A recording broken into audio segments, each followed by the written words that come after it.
Emotional voice দিয়ে story মারে, এগুলো আমি দেখছি, দেখার পরে আমি অনেক বেশি কষ্ট পাই। তারপরে ওই ওর মারে বলছি যে আপনার মেয়েকে বলেন যাতে ইমরানের সাথে আজকের পর থেকে যা হয়েছে হয়েছে মাইনে নিছি, আজকের পর থেকে যদি কথা না বলে, আমি অনেক বেশি কষ্ট পাই আন্টি। আমার সংসারটা আমি এতটুকু বড় খুব কষ্টই করছি।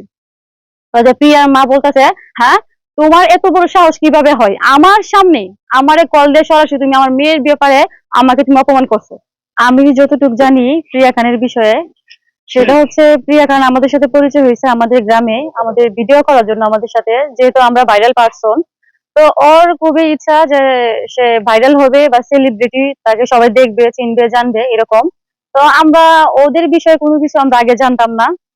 তো আমাদের মন হচ্ছে সরল সোজা, আমরা হচ্ছে গ্রামের মানুষ, ওরাও গ্রামের। তো বলছে যে আমাদের লোকে ভিডিও করবে, তো আমরা ভিডিও তো ওদেরকে নিতেছিলাম না, কিন্তু ওর জোর জবরদস্তি করে আমাদের ভিডিও টিমে ও ঢুকছে।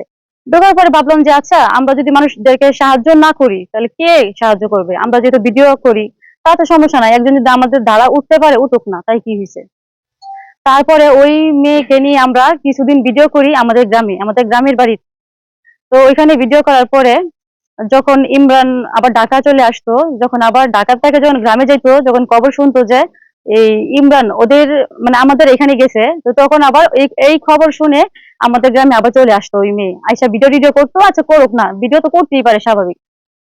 তারপরে হচ্ছে আমরা এই রমজান মাস আসছে, আমার হাজবেন্ড মানে অনেক দোকান আছে তার, সে ব্যবসা বাণিজ্য নিয়ে অনেক ব্যস্ত থাকে। তো প্রিয়া হচ্ছে বারবার তাকে কল দেয়, মানে অনেক বেশি কল দেয়।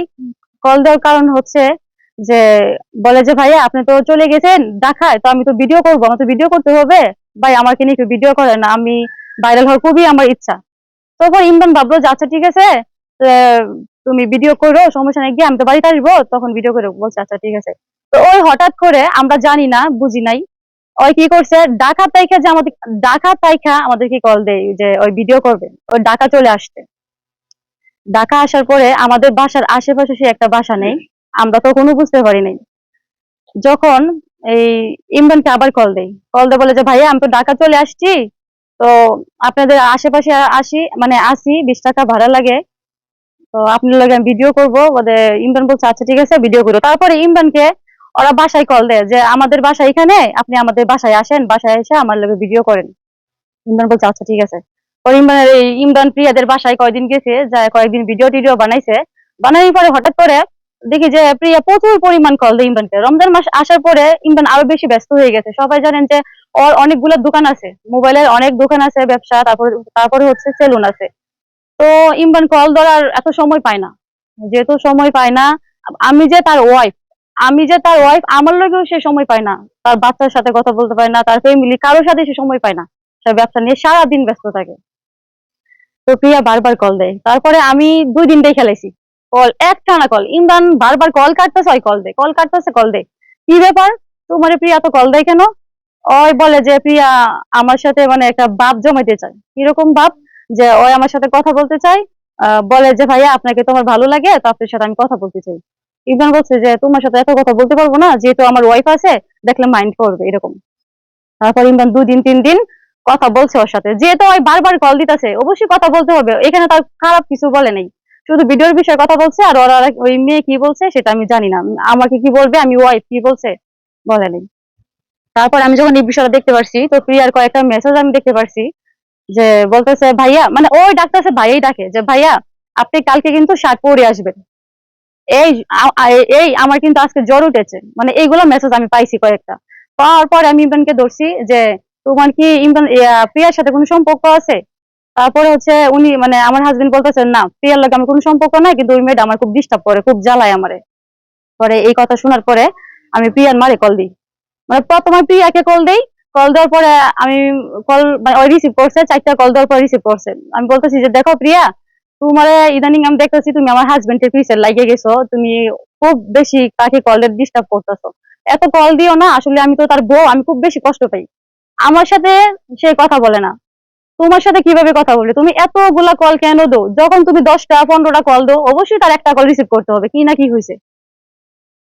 তো এইভাবে তারা কয়েকদিন কথা বলে। আর আমি যখন প্রিয়াকে বলছি, প্রিয়া বলে যে আমি একটু অসুস্থ, আমি তো ঘুমাইতেছি, আমি এখন আপনার সাথে কথা বলতে পারবো না। আমি বলছি শোনো, তুমি তোমার মার কাছে কল দাও। তো প্রিয়ার মার কাছে কল দিছে, দিলে আমি বলছি, আমি সালাম দিছি, সালাম দিয়ে বলছি আন্টি আমার তো এটা একটা সংসার, আমার 6 বছর রানিং একটা সংসার আন্টি, আমি খুবই কষ্ট পাইছি। প্রিয়া দেখছি অনেক কল দেয়, কল দেওয়ার পরে আমি মেসেজ গুলাও নেগেটিভ কিছু মেসেজ পাইছি। আর হচ্ছে ইমরানের সাথে যে ব্লগ ভিডিও গুলো যে তৈরি করা হয়েছে, এই ভিডিও কাট কোট কইরা ওই কি করছে যে ইমোশনাল যে হাজবেন্ড ওয়াইফ বা গার্লফ্রেন্ড বয়ফ্রেন্ডের যে ভয়েস গুলা, এই ভয়েস গুলা ওই ভিডিওর মধ্যে সুন্দর করে এডিট করা ইমরানকে দেওয়া হয়েছে। এই ভিডিওটা আমি দেখে ফেলছি। আমি বলছি এগুলা কি করছো তুমি? কয়দিন পর পর ইমরানকে নিয়ে তুমি স্টোরি মারো, ভয়েস এই হচ্ছে আপনার ইমোশনাল ভয়েস দিয়ে স্টোরি মারে, এগুলা আমি দেখছি। দেখার পরে আমি অনেক বেশি কষ্ট পাই। তারপরে ওই ওর মারে বলছি যে আপনার মেয়েকে বলেন যাতে ইমরানের সাথে আজকের পর থেকে যা হয়েছে হয়েছে মাইনে নিছি, আজকের পর থেকে যদি কথা না বলে আমি অনেক বেশি কষ্ট পাই আন্টি। আমার সংসারটা আমি এতটুকু বড় খুব কষ্টেই করছি। যে প্রিয়ার মা বলতেছে, হ্যাঁ তোমার এত বড় সাহস কিভাবে হয় আমার সামনে আমারে কল দিয়ে সরাসরি তুমি আমার মেয়ের ব্যাপারে আমাকে তুমি অপমান করছো? এটা কিন্তু ঠিক না। আমার এই প্রিয়া এটা কখনোই করতে পারে না। কি প্রমাণ আছে? আমি বলছি আন্টি এখানে প্রমাণের কি আছে? আমি কি সবকিছু ভিডিও করে রাখছি? আমি তো কিছু মেসেজ পাইছি বা অনেক কল পাইতাছি, এত কল কেন দিবে? এত কল তো দেওয়ার তার কোনো রাইট নাই, এত কল কেন দিবে? শুধু দিতে পারে 1-2টা কল দরকারি, কিন্তু অত আজে বাজে কথা বলে আমি এগুলো দেখতেও মানে পারতেছি। আরো কয়েকটা কথা আছে।